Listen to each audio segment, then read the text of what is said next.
Okay, well, welcome to the District 5 Advisory Council meeting for August 19th. Today we have two segments of our meeting. The first is the council meeting for August, and then the second portion is the committee groups going into their first project meeting. So Gabe will send out a second link once we start this meeting that where people know where to go to their subcommittee meeting. And then once we conclude the subcommittee meetings, everybody will come back to this main room where we are right now. So we're trying new things tonight. So first thing we'll do is we will do a roll call, please. Gabe, can you please do it? Yep. Do you want me to call out the entire roster? Yes. Sure. One moment.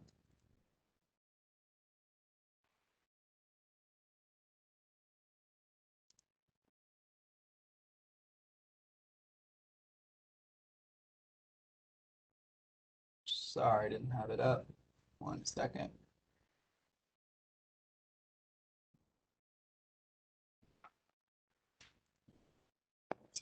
Okay. Eugene Staccardo. Here. Constantine Heath. He's here. Dion Valencia. I'm here. Austin Valley. I'm here. Kelly Semrad. Here. Paul Conway. Karen Simasek.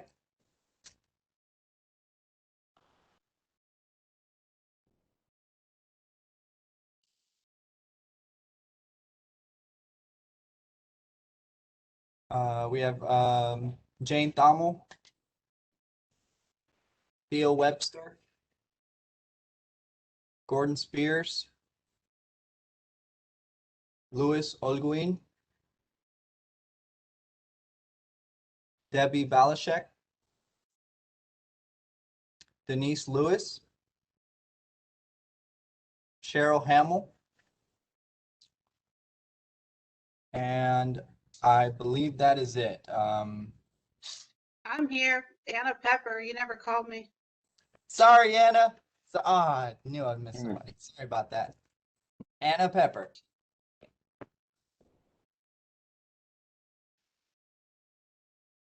Okay. Okay, and then we should recognize our guest. We've got Beth Jackson from the EPD. Do we have any other guests? I think that's it. So we'll call the meeting, the August 19th meeting, to order and move to public comment if we have any attendees from the public. Oh, so we got Louise here. Do we have a person that would like to speak tonight who's not part of the committees? No. Okay, so we will close public comment. We'll do a approval of the minutes from the July council meeting. Does everybody have the opportunity to review the minutes? Have any amendments to the minutes? Do we have a motion to approve the minutes? Make a motion to approve the July minutes. We need a second. I'll second that. Who made the second? Heath. Okay. Heath Constantine. All those in favor, please say aye. Aye. Aye. Aye. Those opposed? Okay, hearing none, the approval of the minutes, motion to approve the minutes is approved. So we will move to considerations of additions to the agenda. And we have Beth Jackson from the environmental, she's the environmental program supervisor and would like to do a presentation on environmentally sensitive land acquisition. We have a motion for that addition to the agenda.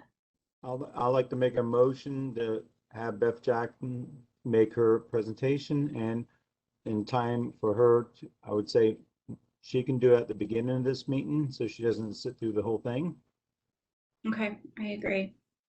Or sorry, I don't agree. I can't. Is there a second? I'll second that. This is Austin. Okay. Thanks, Austin.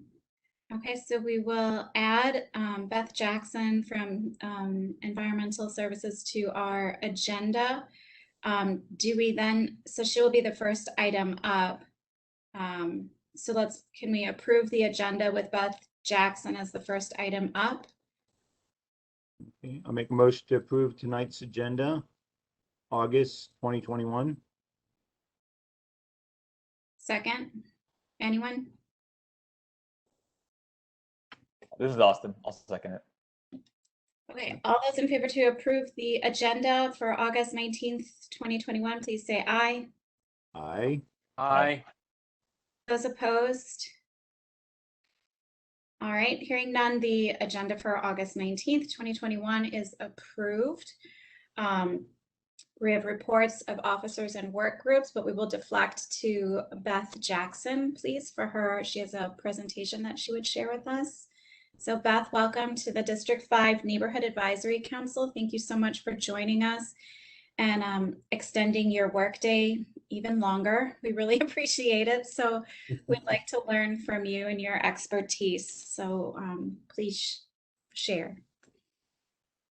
Thank you, Kelly. Okay, let me try this, okay? Do you have permission to share your presentation, Beth? Beth, I just gave you presenter privileges.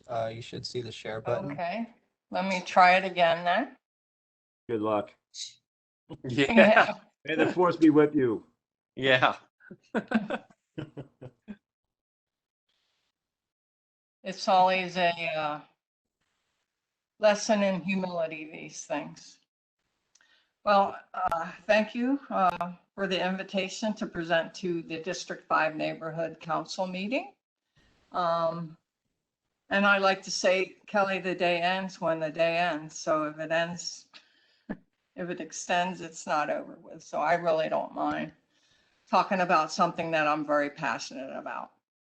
So Commissioner Bonilla asked that I give you a presentation on the acquisition of environmentally sensitive lands. I oversee the Green Place program.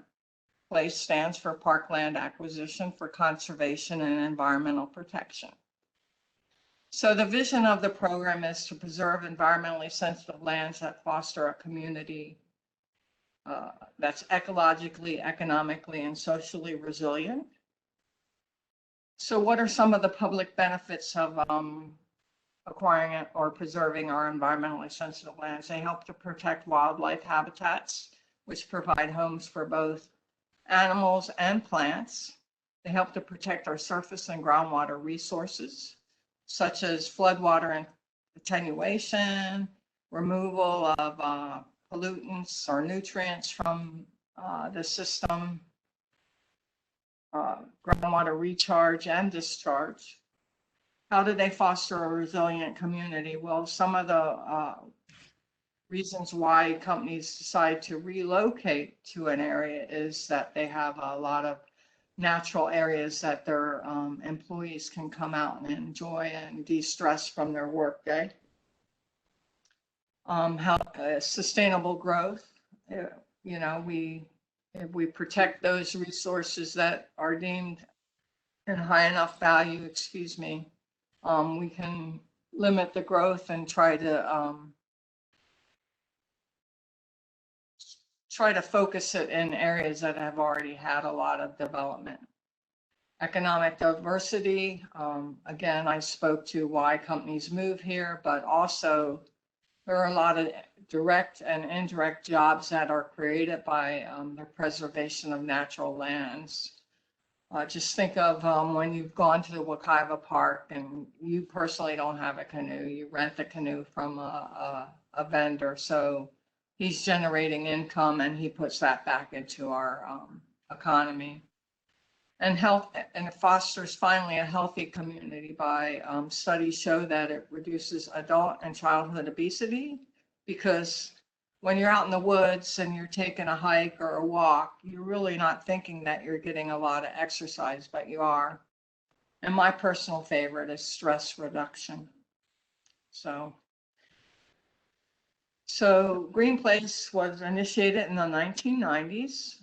To date, we have acquired 23,000 plus acres in partnership or on our own.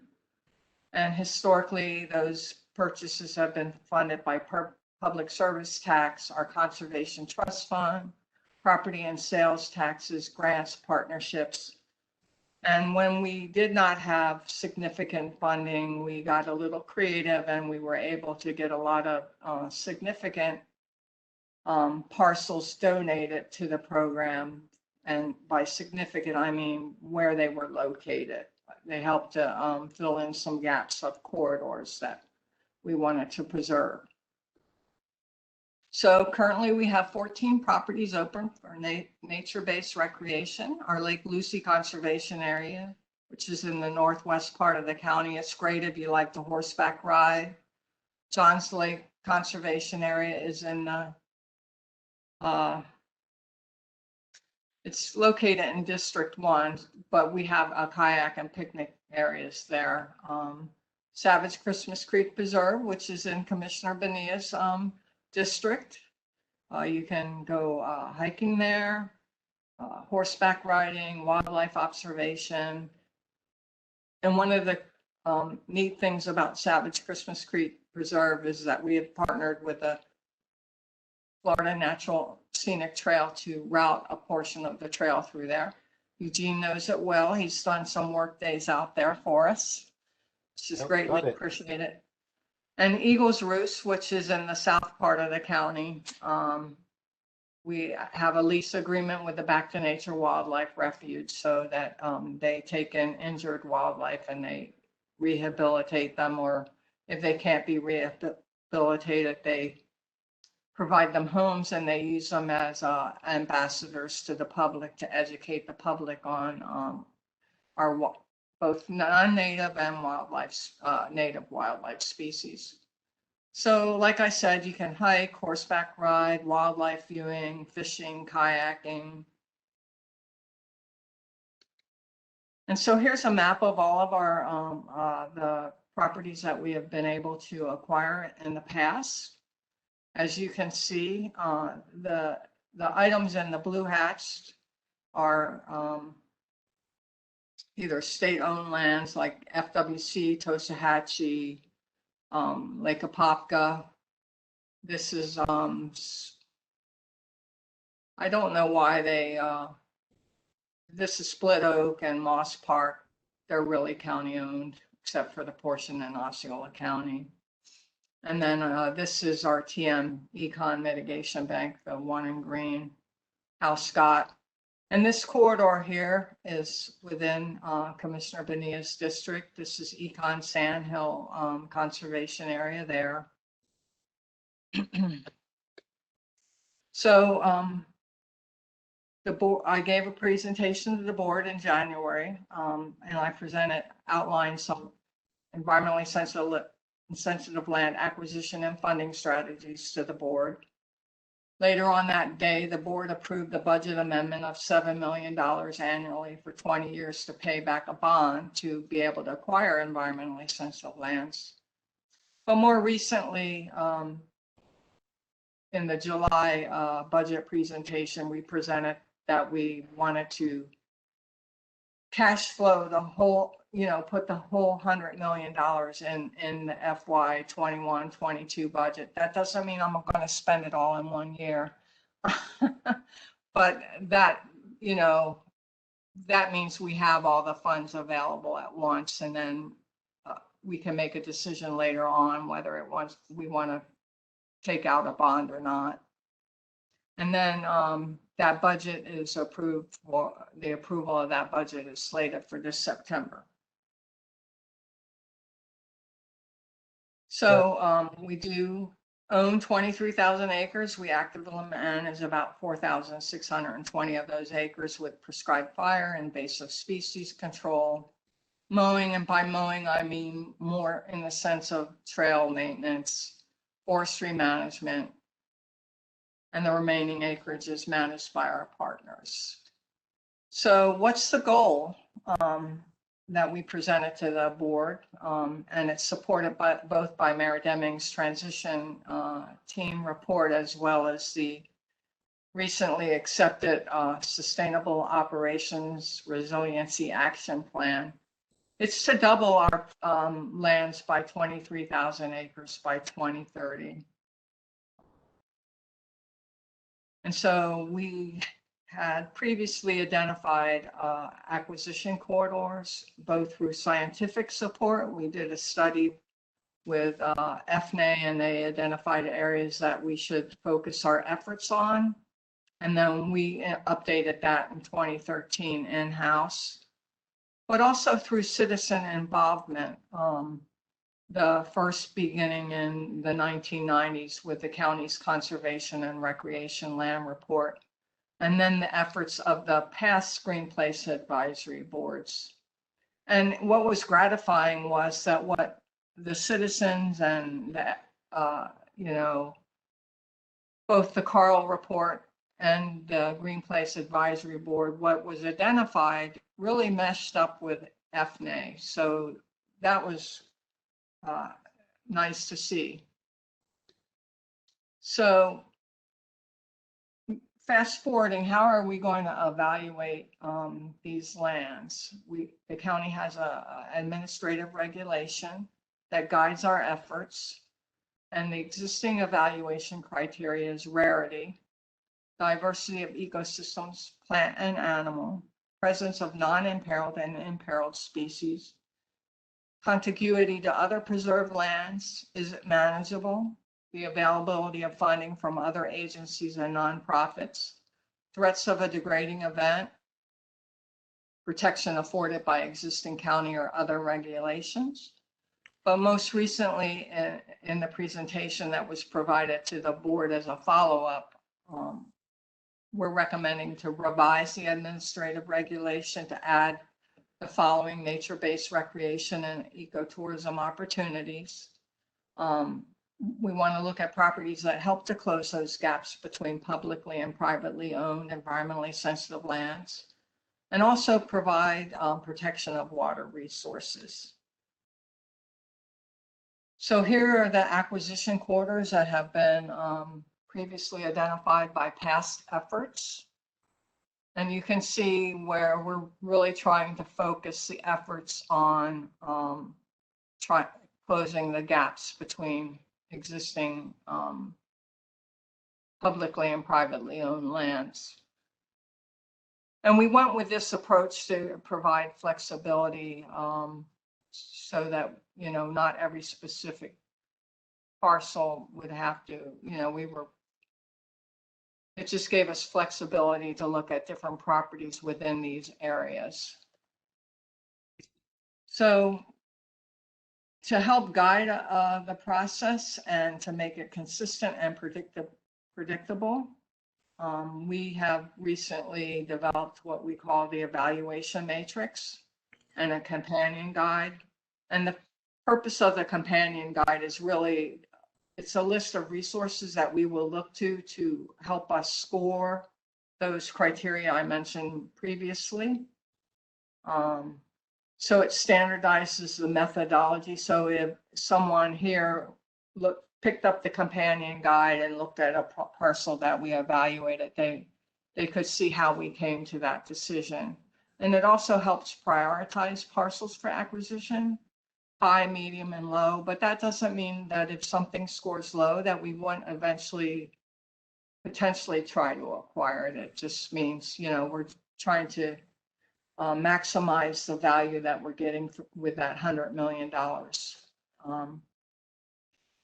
We also recognize that we needed to streamline the process for the evaluation of new parcels, because we recognize that even though we've identified enough lands previously to meet the goal, we know realistically, we wouldn't be able to acquire all those, all that acreage.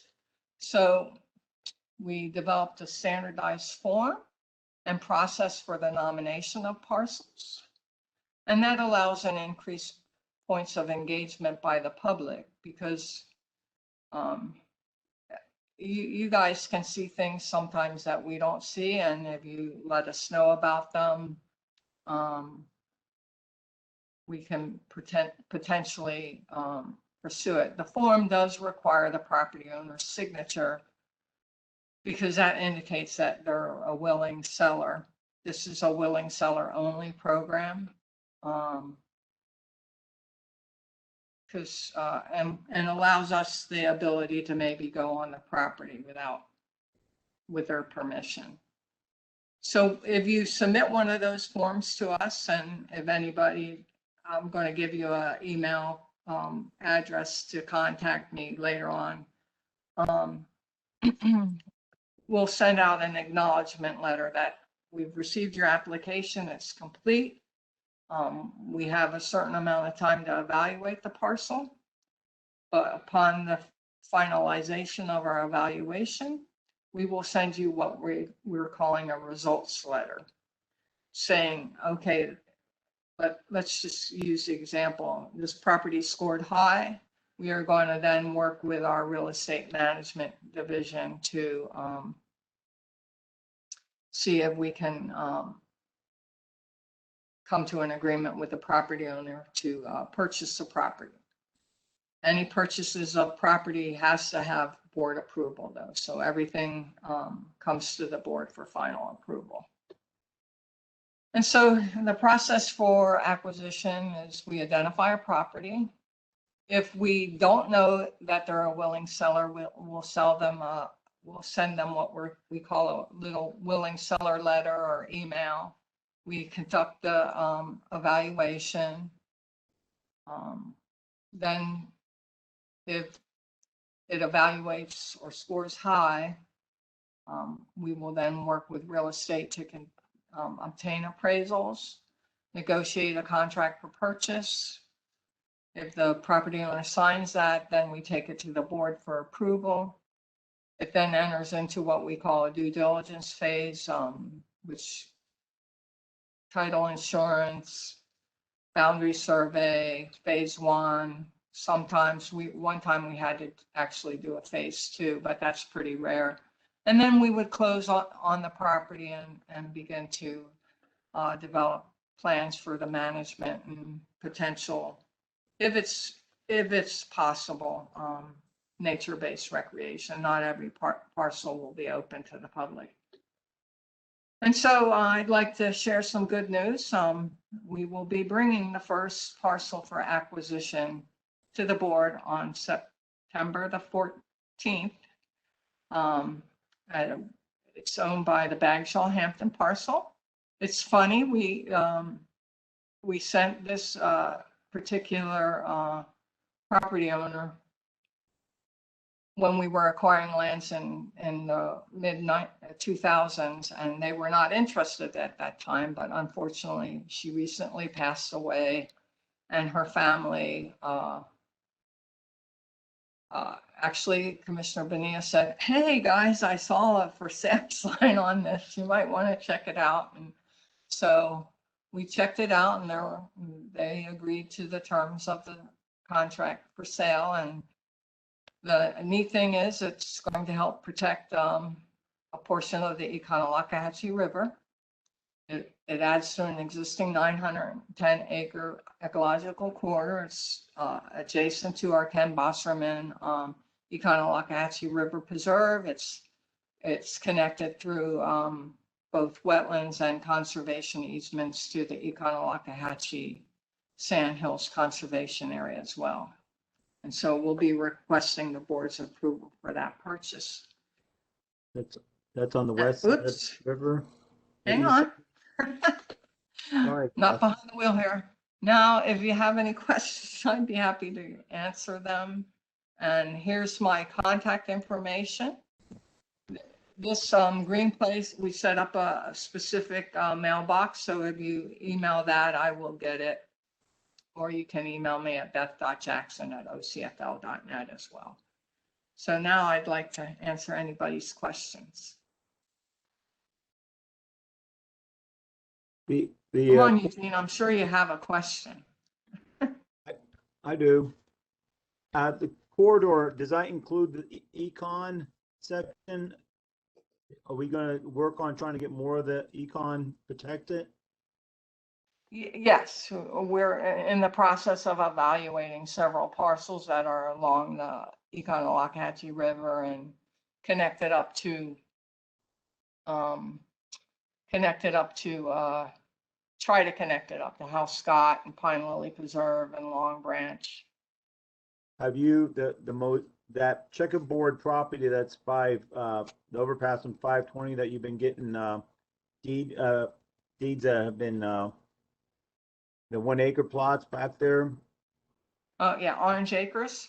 Yeah, are we working on that to try to get more of that so we can create a corridor from there down towards House Scott and connect the I think it's called Long Branch across the road? And Yes. I'm just thinking from a Florida Trail point of view that we are, yeah, you're aware of, well aware of what we're doing on the reroute. And one of the things I think that could be really interesting is if we coordinate, we might be able to get U.S. Forestry to come in and help us financially to buy some of that, because they do have money available. When we get off road, they're quite willing to get money towards us. So Right. there's a couple that I'm really interested in trying to find something to connect Long Branch to 50 across the road to where you've been working on getting all those plots. And there's 3 big pieces of property there, and I'm watching them, because that would be one of those plots would be perfect to connect us up to 50 to what we own as a county, just south of there. Right. So, yes, Eugene, that would be my hope Okay. as well, to try to minimize as much as possible the road walk between Pine Lily Preserve and Savage Christmas Creek Preserve, and then ultimately it goes into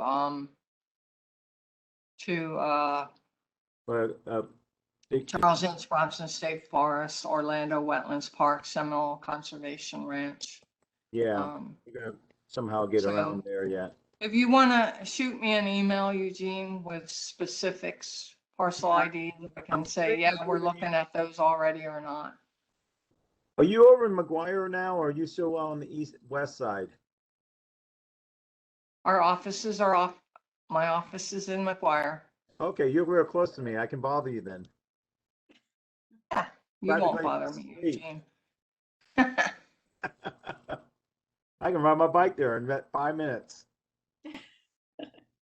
I bet you're happy. Eugene, I'm not there no more. I'm not there anymore.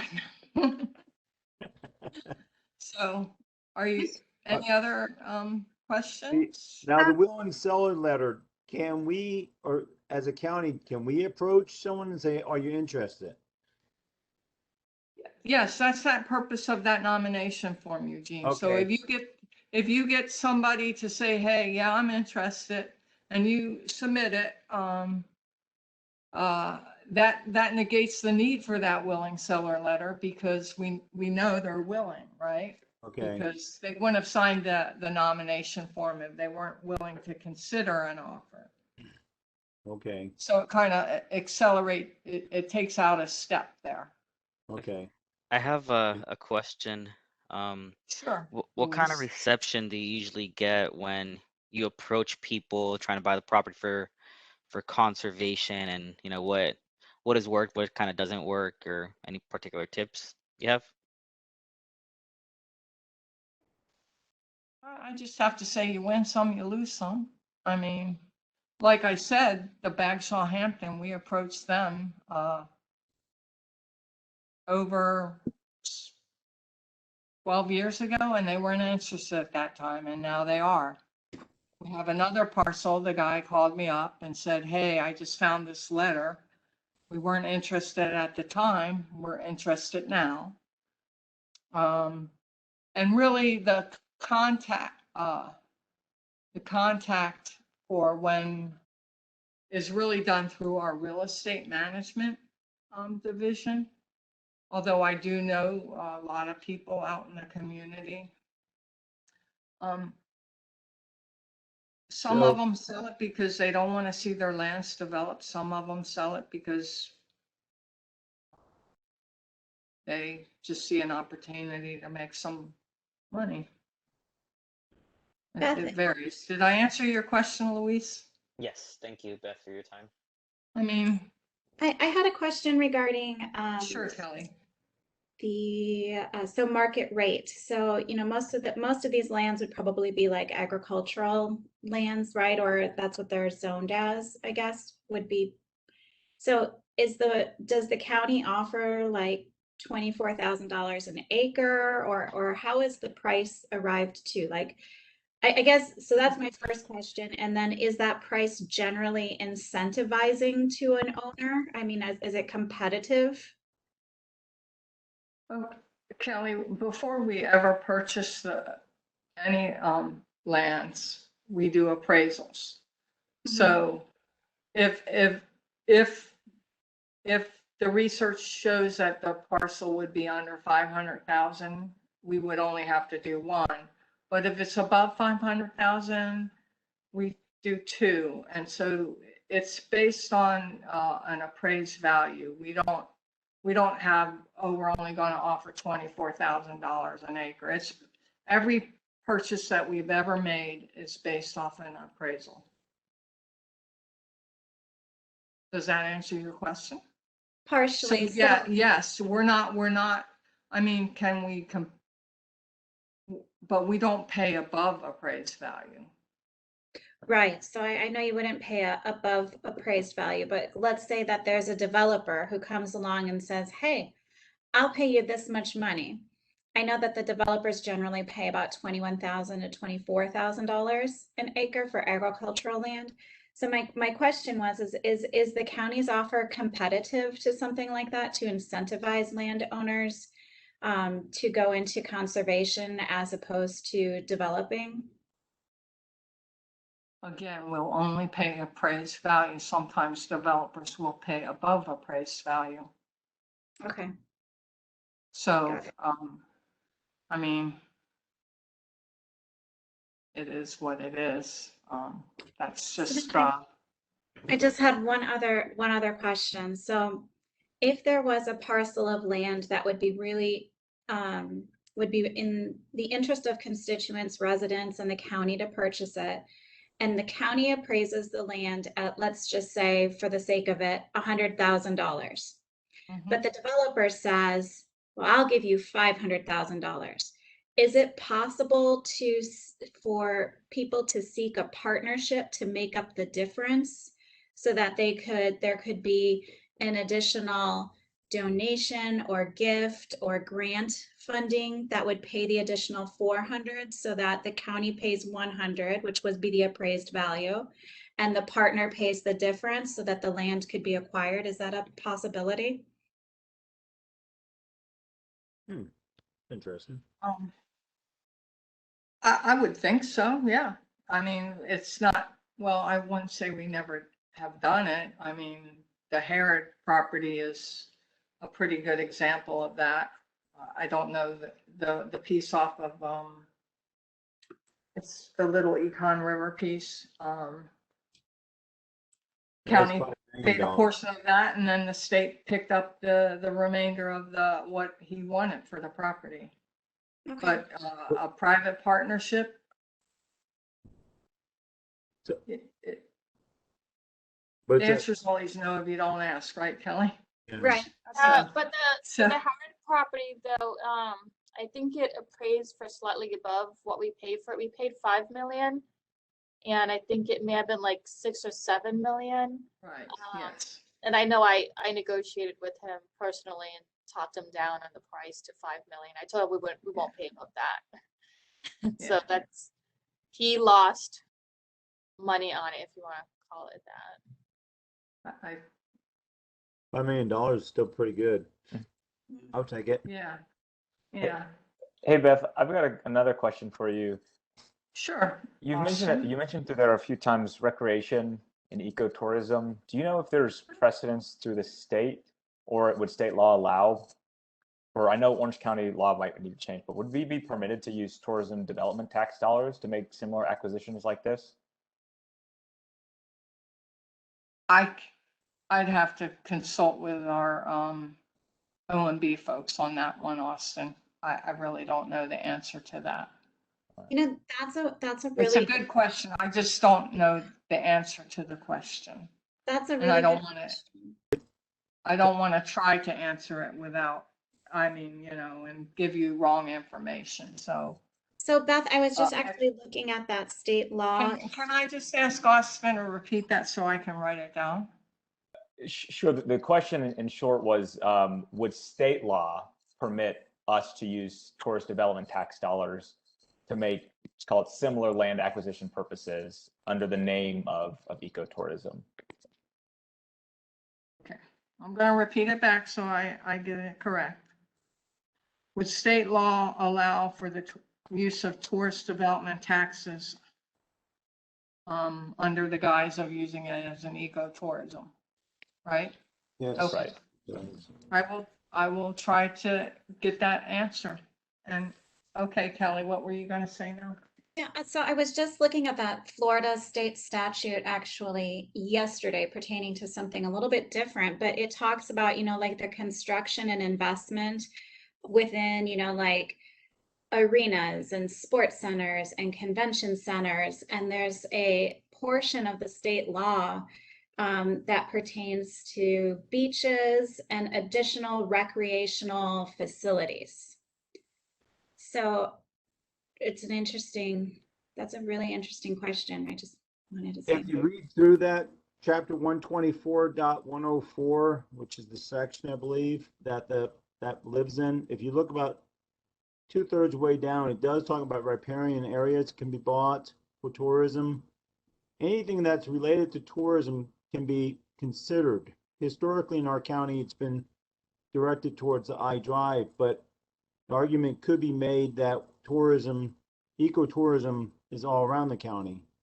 So it's a very interesting law. Everyone kind of focuses on the first couple paragraphs.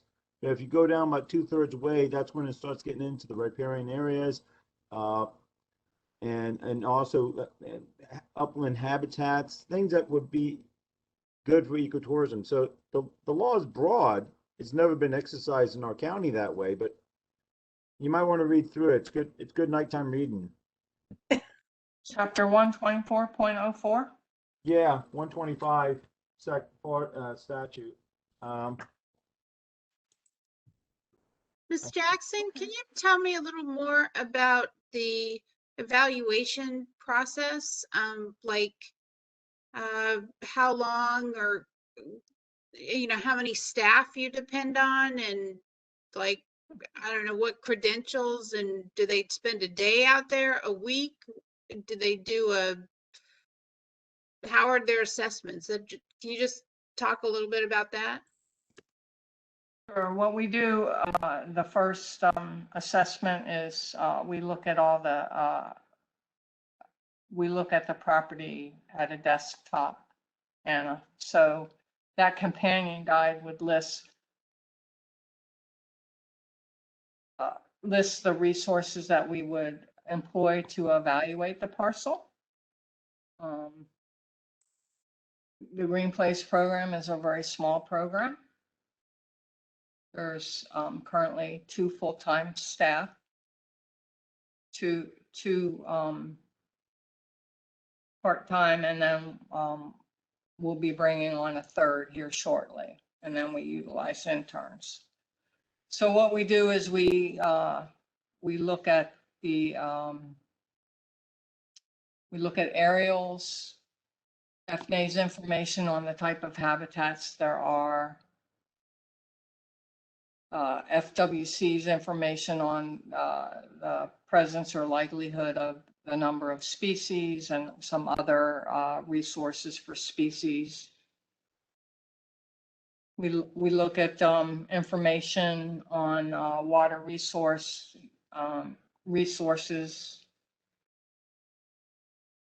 and things of that nature. And then when we do have the opportunity to go on the property, it would take a couple of days to look, and mainly what that would tell us, Anna, is the condition of the habitats. Because the aerial photography is very good, so we can see what areas have been either converted from a natural community to, say, pasture. But what we can't tell from that is the property full of invasive plants? And if it's full of invasive plants, it would make it a little Management-wise. more costly to manage. Not saying that we won't. We're kind of fortunate that a lot of our green place properties, we don't have a major problem with invasive species. We can tell, you know, just by knowing the type of habitats, we know whether it's burnable or not. And if there's areas that have been converted from a natural community to a more rural, that would provide opportunities to restore that habitat back. Not back to what it used to be, but as close as we could, as possible. Do any So of does the that green answer- place? Yeah, that answers most of it. I was wondering if any of the green place properties have caretakers that are either resident on the property or are just assigned to, you know, as part of the management of it, some cycle where they go check on it or do something or. So we have a metric, Anna, for land management. We inspect all of our properties that we manage on our own once a month. And then for those properties that are open to the public, we the metric is to inspect those twice a month. We do have some agreements with adjacent neighbors to open and close our gates. And obviously they can also be our eyes and ears.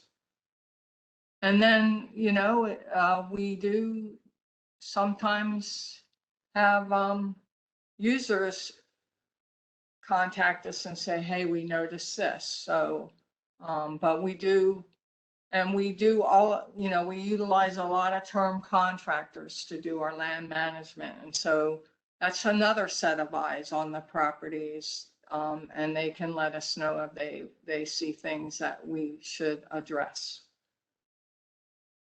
So we are small, but we do really keep, you know, a good eye on the properties. Okay, thanks. Of course, on purchasing land, I've seen City of Orlando's done this and the state's done this, where they will go forward with land purchasing and allow a historic usage to be used on that property by the owner for a certain period of time. Have you guys done that before? So for Johns Lake and Lake Lucy, when we entered into those contracts, the previous property owners asked if they could stay on the property for a little bit of time. That doesn't mean that they would manage it. For Savage Christmas Creek, when we first purchased that before we opened it up to public, we had a cattle lease, but we terminated that because FCT requirements and things of that nature. And we just, once we opened it up, we didn't want to have that use any longer. Yeah. Did that answer your question, Eugene? Yeah, another part is you have worked with like St. John's and Florida's Community Trust. So Is that still part of your program of trying to get money? And that's intricate? Yes, yes, we hope to try to leverage the dollars that that the board has indicated that they want to earmark towards this program. We want to look for the different opportunities to leverage that money. Okay, and the We're $100 million working with St. is John, South Florida, anyone that's Florida willing to invest money. Communities Trust, some other type of grants. Okay. So the money that you gotten, $100 million is not non-expiring money, correct? So it's good until you Correct. spend. So what happens, Eugene, is that we ask for all of it in this for next year, right? But we know that it won't all get spent in 1 year. So let's just say we have a couple of contracts in process at the end of the next fiscal year. The money gets the board approves rolling that into the next fiscal year. And then the remaining amount we take back to the board in January. We call it a rebudget, and it gets rebudgeted and it goes back into the budget. So yes. And because it's going to be ultimately bonded, that also secures it because it obligates the county to pay it back. Okay, so the bonding should protect the money too. So if yes, 3 years from now, we get a different leadership that wants to do something, that money is bonded and then legally is bonded to be used for green plates. Right. Okay, that's good. So we're protected in that way. We hope. The bond is going to just be very restrictive to, the bond has to go towards the acquisition of environmental. That's good. Yeah, I definitely want to see it restricted because who knows what will happen in the future. We know from the history it can change.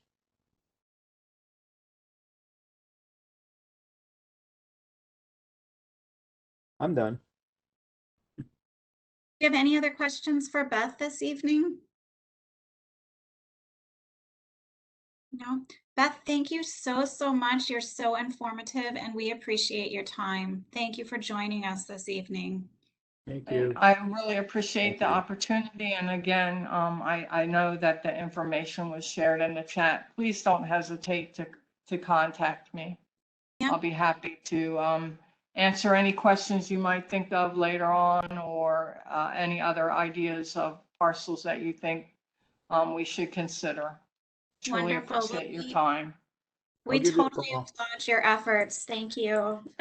Thank you. Thanks, Beth. See ya. Have a good night. Bye. Beth, before you go, are you able to make me the presenter again? I think you can right click. Walk me through it. I will do that. Okay, yeah, you can right click on one of the Emily Bonillas, the one that's not the host. Does it look like they're both hosts? No, only one. Okay, yeah, the one that's not a host, right click, and then you should be able to make me the presenter. Okay. So I go. Okay. I see Emily Bonilla. It says host. You made Do me I it. click on that one? Huh? Yep, you got it done. You did it. Thank you. Oh, okay. Thank you. All righty. Thank you so much, Beth. We appreciate your time. Thank you. Did you want me to hang around or? Yeah, if you want to hang around, would you guys want her to hang around just in case? The group that's working on the purchase acquisition, would you like her to hang around, or do you want to kind of meet as a first meeting with your group and then come up with maybe some future questions to ask her? What are the thoughts? I mean, I say she's here already. I think should. Yeah. Okay, well, let us breeze through the rest of our agenda to catch up, okay? Yeah. We got to through it to get there fast. Yes, so so Eugene, you have Beth, if you wouldn't mind hanging out for a little bit, we'll be really fast here to catch up. I don't mind at all. Thank you. Eugene, can you pick it up with the update on the Orange County Vision 2050 meeting? Yeah, I attended the last meeting. There was only 3 of us total, a couple people from Pine Hills and myself. We emphasized, all of us, about trying to get the densities into where the people live, and not out in the rural areas. And that was coming from Pine Hills also. So that was generally the feel. That's all. That's probably enough to say about that. Yeah, that's great. So all in all, I think that the D5 NAC, we had 3 members that participated in the series of focus groups. So great job, guys, in participating. Commissioner Bonilla, you're up next with just a quick summary on the August 17th presentation that was made on Vision 2050. Yeah, so we did have some guests there. Austin was there with some people from his organization YIMBY, which is really awesome. They made some great presentations. They did talk about some of the questions I asked was about the way they want to structure the elements in each area, making it walkable. That sort of was what drove the discussion, which really worked with Austin being there, and his comments, it kind of went through what the presentation was going to be without it ever being planned. So it was pretty cool. We did have some questions that the staff was not able to answer, and that we could meet with them later on as commissioners. But I will tell you that one of the biggest things that came out of it was that we're going to be getting the draft pretty soon, but the final draft won't be due for another year. So we have a year to go over all these documents and policies and review it and provide feedback and work with staff to try to get it to where we need to be. So I was thinking if our D5 NAC group can have a work group who could focus just on that as well, I think that would be a smart thing to do. That would be great. Is there any word on like an organized town hall for people to attend and provide feedback as well, or to first hear the overall results and then to provide feedback or concerns? Not by the county. Like we've talked about before, we can host one ourselves with partnership with maybe some other commissioners, Okay. which I still think is a great idea and that we should move forward with. Okay. So we'll.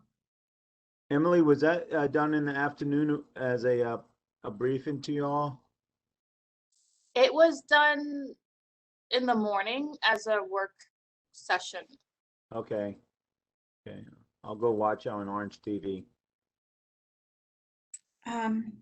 Okay, so thank you for the update on that. I have a quick update on what is being referred to as the Beardley property. For the council members here, there's a historic battle that's gone on the east side where the county wanted to do a text amendment to our comprehensive land use plan, where they reached outside of the urban service area to grab a large amount of land in the rural service area and are referring to it as the Lake Pickett Growth Center, or the Lake Pickett Text Amendment. And so what that does is it drives a bunch of urban development in the rural area without extending the urban service line. So the people that are there don't get the urban services, yet it's an urban population. And it puts a lot of stress on an infrastructure that can't support it and is already failing. So the Beardley property happened to be a land parcel within the Lake Pickett Text Amendment that the owner then didn't know, is it going to pass? Is it not? So he pulled his property out. Once the Lake Pickett Text Amendment went through, he then said, well, I want back into the border of that area. So he's requesting to come back, and that was before the P&Z LPA meeting, so Planning and Zoning and Local Planning Agency, on 7/23, and it very unfortunately passed by just one vote. And the unfortunate part of that passing is that the P&Z commissioner asked a question if that land, if by giving it the Lake Pickett designation, were they really approving any development on it? And the planner's response was no.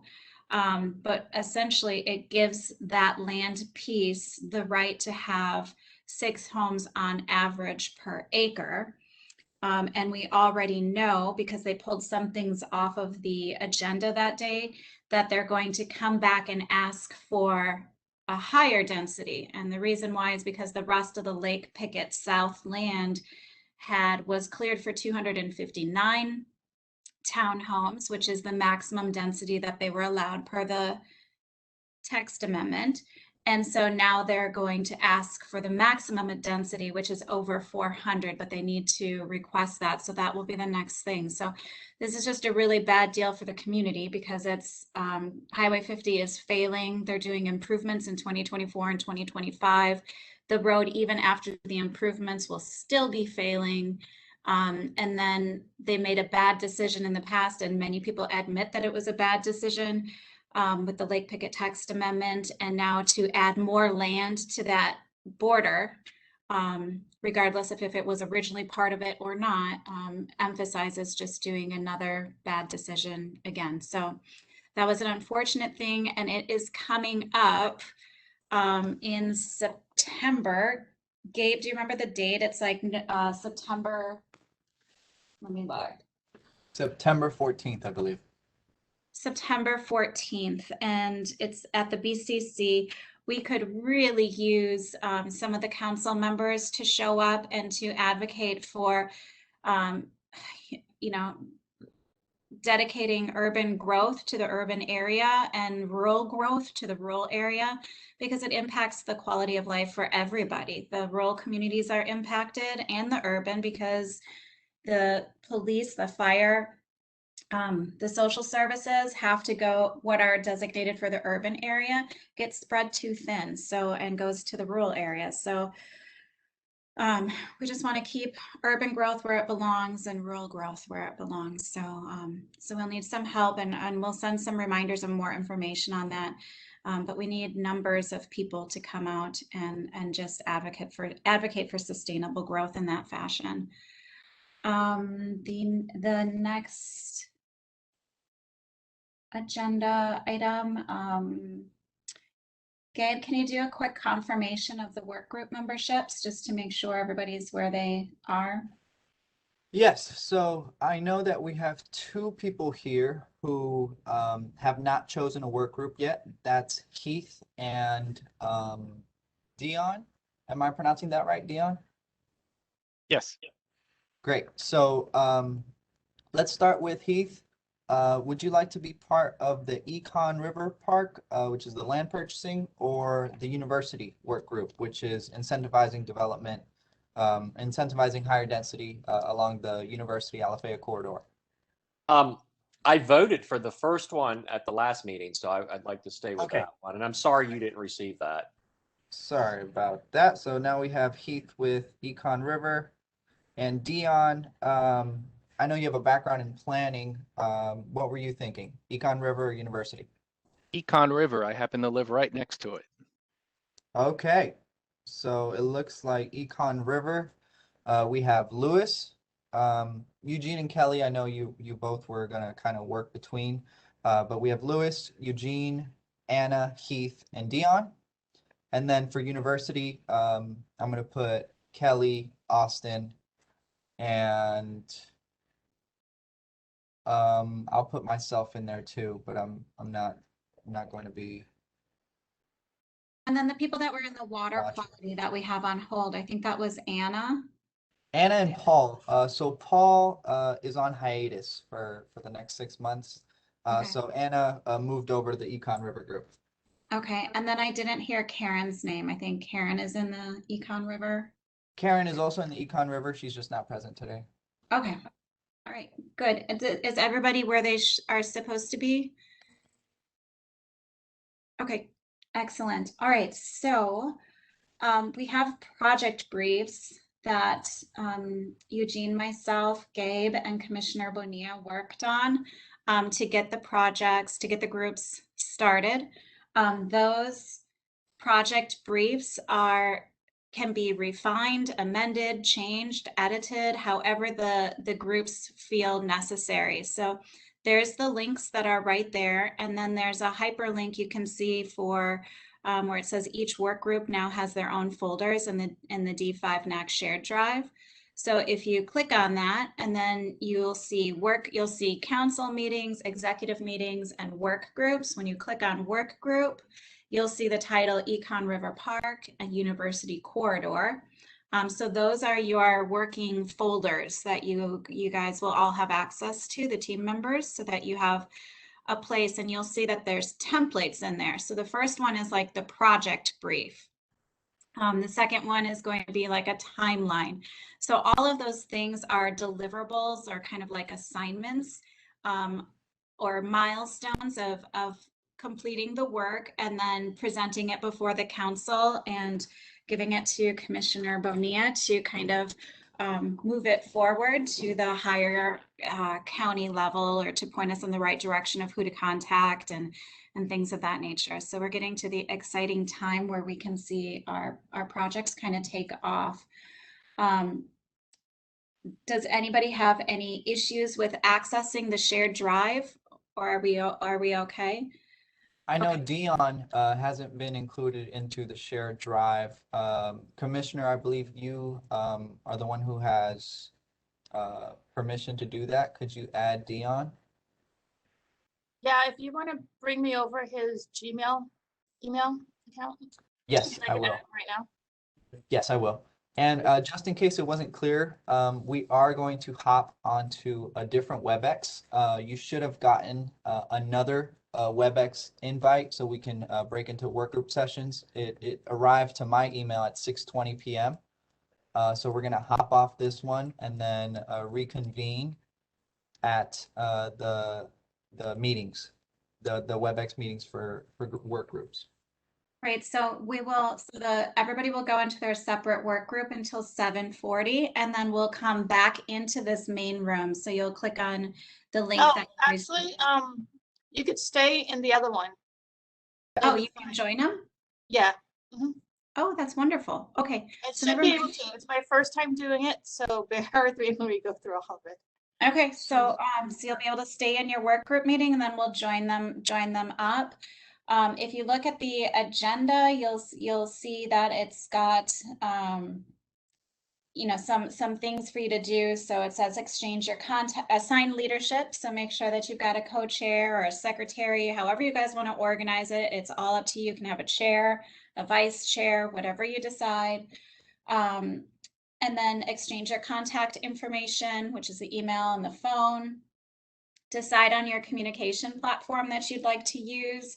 So do you want to do FaceTime phone calls or actual phone calls, Skype, Zoom, face-to-face? So your group can decide on the platform that you would like to use. Then find your work group project folder, and you can check them out. Review your project brief. And again, like I said, you can amend it however you would like to.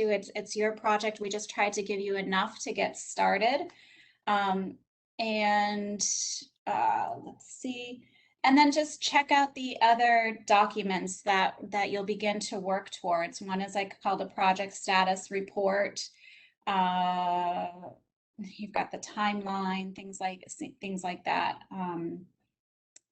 So that's it. So we'll all jump off and hop into our other groups.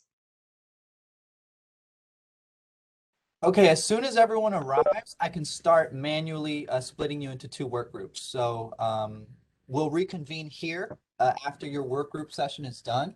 Remember that the goals for your work group are exchanging your contact information, deciding on the communication platform style, days to meet, and then beginning to work in the work group project folder.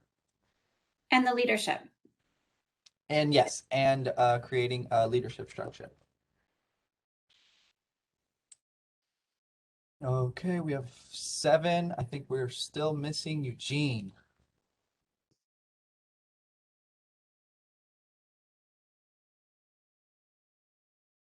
and Deanne, right? I'm here. Oh, Deanne's there. I can't see everybody for some reason.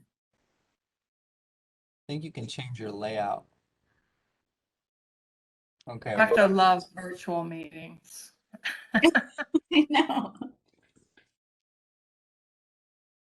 Just waiting on Eugene.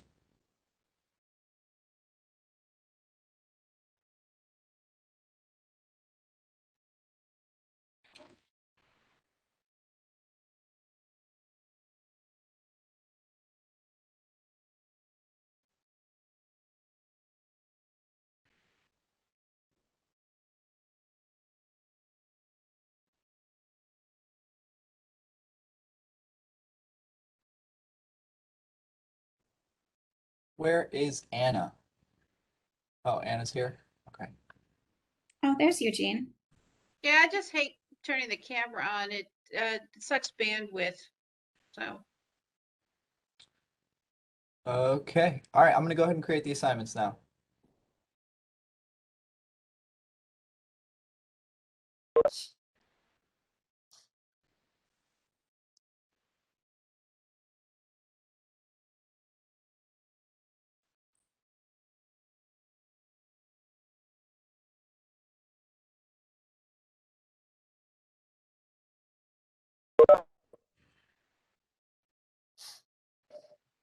All right, looks like we're all here. Gabriel, were you able to do the breakout sessions? Yes. So the Econ River Group, you should have received your notification. Did you?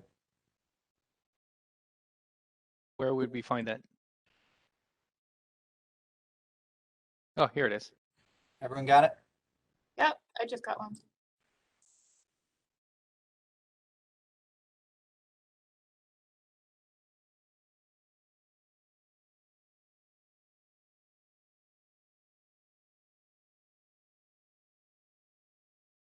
All right, hello? I think you're all on mute. It brought you back in and put you all on mute. Okay. The econ group, I like to, so we're going to meet on the 2nd of the Thursday at 7 o'clock. So I'm not sure who's going to send the meeting notice and the link. Dion, do you want to do the link?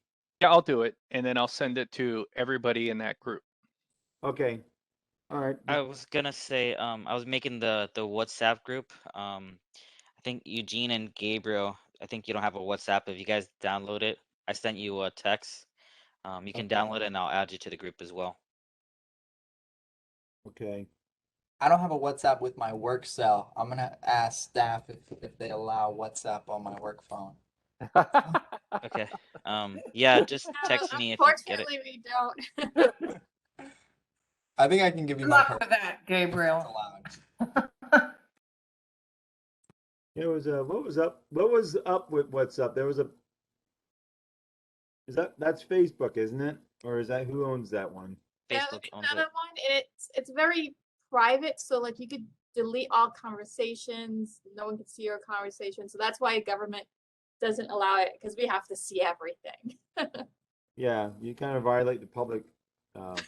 You violate your privacy if you're in government. Yeah, I think, Just kidding.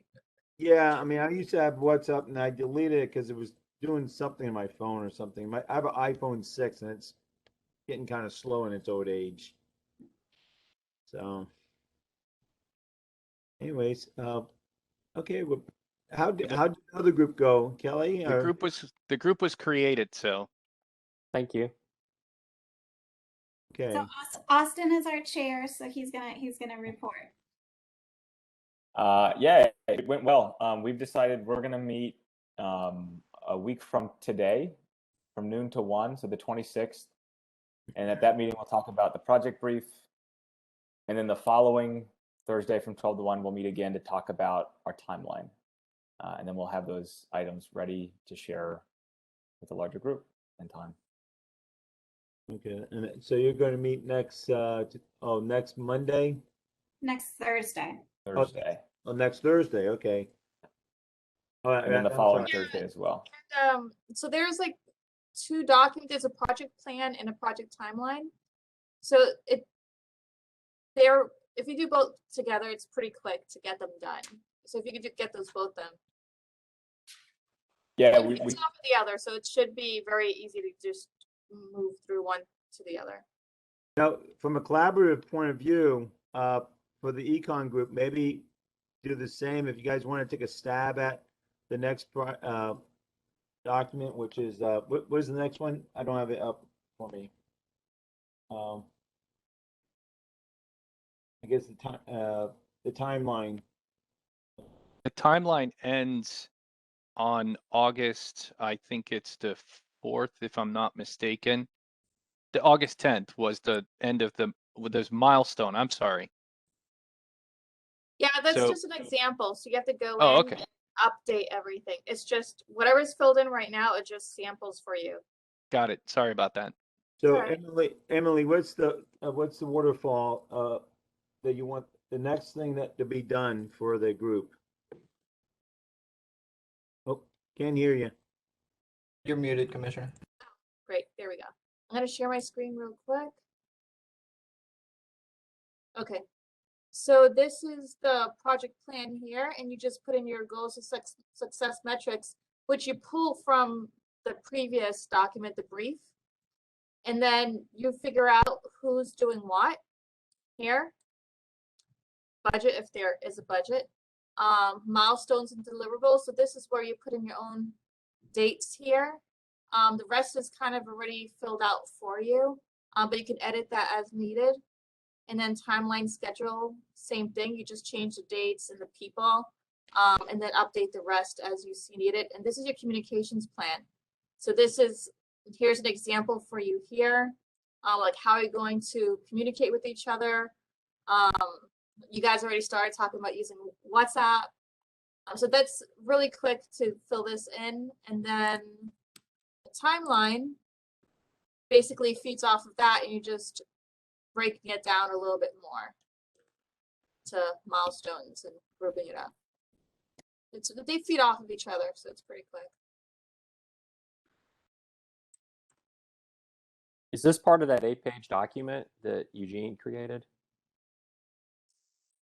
No, that's the brief, which gives you like the Okay. background, the problem, why you're doing this. Okay. Let me get to, I think I may have a brief open. So this is the UCF brief, which goes over why you're working on this project, what's the community needs, research, feedback that led to the project. Are there any previous projects that have been worked on that's similar to this? Define the problem. So what are the elements of the problem, and then bringing it down to one sentence. And then your objectives, like what measures of success, what does success mean? And the project duration, the key milestones, who's your audience, and then some resources. So some of this is going to be moved into the next.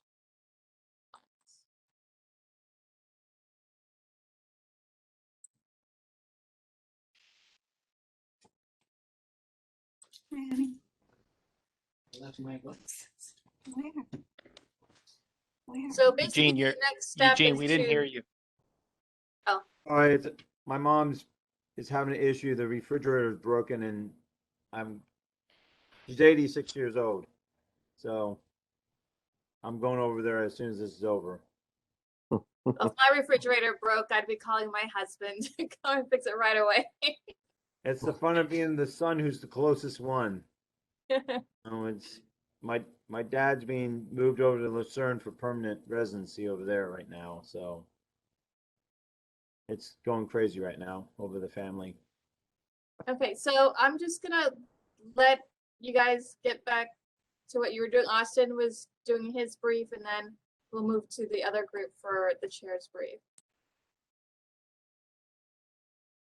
I think each group got to do everything, correct? So all we have left are announcements, and then we can adjourn. Okay. The only due date that we have set before September's council meeting is we would like you to upload your project timelines 3 working days before that September council meeting. Now, we don't have a date set, but I will be sending out a doodle to everyone here to set that September council meeting. We're looking at, midway through September, maybe late September. And also your project status reports. Your project status reports are going to be used to present everything you've done in the work group at the time of the September council meeting. And then just a couple announcements. We have a important public hearing coming up. It's on amending Orange County Code in regards to transportation impact fees. That's this upcoming Tuesday, August 24th. And we do need members from the council to commit to speaking as part of public testimony, I believe, right, Commissioner? Not public comment? Give me 1 second to look at the agenda book. Okay. I do believe you will be allowed to speak. And we want to make sure that developers are being charged full rate because they haven't been charged full rate, I think, since before 2012. So the current rate is they're being charged 56%. And the board has been presented with 2 options, either continue a discounted rate at 75% or jump straight to 100%. And both of those changes will come into effect December 2021. And so we want to make sure that developers are paying for the impact they're causing to roads. And on the agenda for today's meeting, you'll find the survey. If you haven't filled out the survey, please fill out the survey. That'll be important to show the board that people are weighing in on this issue. And also you can find transportation impact fee highlights from the last BCC meeting. It's a YouTube clip. Commissioner Bonilla is saying her piece on why we need to go straight to 100%. Then we have doodle polls. It sounds like you have your... Gabe, I'm sorry, what time is the BCC meeting on Tuesday? What time do we need to be there for public comment? So public comment is always the first thing. It's at 9 a.m. Only thing... Oh, okay. Yeah, so it is going to be a public hearing, so you'll be able to provide public testimony at that public hearing after 2 o'clock. It's the last item on the agenda, but we have a pretty light afternoon agenda. Right. So anywhere, I think from 3 to 5 p.m. I would say anywhere from 2 to 2. 4, because we really almost have no land use cases this Tuesday coming up. It's very light. Is that in person or is it virtual? In person. Okay. Yeah. Commissioner, if we would have scheduled difficulties coming in the afternoon, is it still helpful to come first thing in the morning at 9? I'll say you could try, but according to our policies, like you're not supposed to speak about public hearing things in the morning if we give you public testimony time in the afternoon. But so it will be up to the mayor's purview. Okay, I'll try to see if I can move things around because I do want to come for that. I can probably make that too next week. I'll be there too. This is on the 24th. Yep. Yes. And I'll send a reminder email with details when to get there, probably next Monday. Yeah, See that you should be Monday. good. Mm-hmm. Yeah, if you put some talking points in there, that'd be good. And Yeah, talking point. Commissioner, I don't think I can tell people what to say, correct? No, we can't, like, because it's like a violation of sunshine law if I tell you to go tell another commissioner. So this kind of falls into that too. Like, I can't tell you what to come and say at public testimony because that's kind of like me telling you what to tell the other commissioners, which is a violation of sunshine laws. I can provide you with materials that are just, information. Provide you with information information, about yeah. We just can't give tell you us what to. bulletized information on what the heck's coming up, so we know what's coming up. Yep, we have plenty of information. Okay, and it sounds like everyone has the dates for their next work group meeting set, so I don't have to send a doodle poll for that, correct? Correct. Okay, awesome. I will be Alright. sending out a doodle poll for September's council meeting. Be on the lookout for that. And finally, there is a Florida Forever applicant webinar. It's going to show you how to apply to the Florida Forever program. Is everyone familiar with the Florida Forever program, or should I go over it quickly? Please go over. Yeah. Okay, Florida Forever, or Eugene, do you mind doing a quick explanation? I know this. Well, Beth Oh, is the actually, we have Beth here. Beth, do you, here. are you? Oh yeah, Beth. Beth is the expert. She's done it. Florida Forever is the statewide acquisition plan. I can't remember who asked the question. So what they do is they're a willing seller program only. They create corridors that they want to potentially acquire, and then they rank them, and then they go in front of the a council, and then if it's approved, then they go out and try to negotiate a contract with the property owners, and then if they're successful, it's brought to the governor's cabinet for a final approval. If it's the same webinar that they had last year, it's just on how to add properties to their identified corridors or to their priority list. So like for Orange County, I know that there's a priority area in the Wekiva Basin. There could be one in the Econ River as well.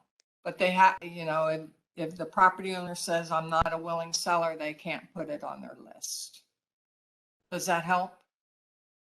It's just a statewide process to acquire and preserve environmentally sensitive lands. That's the And I fun. think they funded it for 300 million this year. And one of the focuses is the Florida Wildlife Corridor. This is the most that they funded in a number of years. So this is a big year for us to be moving on. And that's why we're doing the econ project this year and pushing for it, because financially, this is the best time, I believe, to be able to get money from the state. And that they're going to be a key player if we're successful. That makes our money go a lot farther in Orange County. So Okay, and those were all the announcements I had. So and then anyone that needs help, reach out to me, and I'll be presumptuous and say, Kelly, if you have questions, any help on any of the things that you're working on. So Or if our refrigerator needs fixing. I know how to do that too. I have fixed my refrigerator too. I'm an old maintenance guy. There's nothing I can't fix. Excuse me, when was the econ meeting? What time did when did we schedule that one for? It's going to be at 7 o'clock, I believe, on the 2nd of September. Yes. And Dion is going to send out the notice for that. I will. And we need you might have to get with Gabe about the full membership, because you don't have everyone, I think, because there's more people than what showed up tonight. Okay. for the Econ River group, we're just missing Karen. Dion, I'll make sure you have Karen's information. Okay, Thank thank you. you. Commissioner, I can, just wanted to ask a question. If the developers are going to get a 56% discount or only have to pay 56% of their taxes and their impacts, can I do the same on my taxes? I know. How about me? I pay taxes too. I think that'd be fair, They've been getting that deal since 2008, right? Yeah.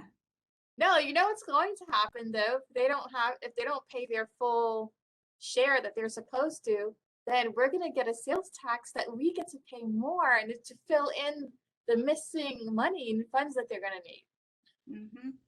Yeah, it's like the road. All the roads. Everyone says that roads are paid by gas taxes, but if you actually look at all the revenue streams, a lot of general revenue goes into it. So Yeah, that definitely is a discussion that we're gonna have to find some other revenues because the gas revenues aren't going to be there. Yeah. So Okay. Are we adjourned for the evening? That's all our announcements. I'll make a motion to adjourn if everyone's done. Any other discussion before I call? It looks like Deanne has something. No, I was scratching my face. Okay, Okay. is there a second to adjourn? I'll second it. Okay, all right, then we are adjourned. All right. I just want to say thank you so much, everyone. Beth, thank you so much for joining us and being here Thank and you, Beth. helping out. Thank you, for the Beth. opportunity. Thank you, Beth. Oh, wonderful. Thank you so much.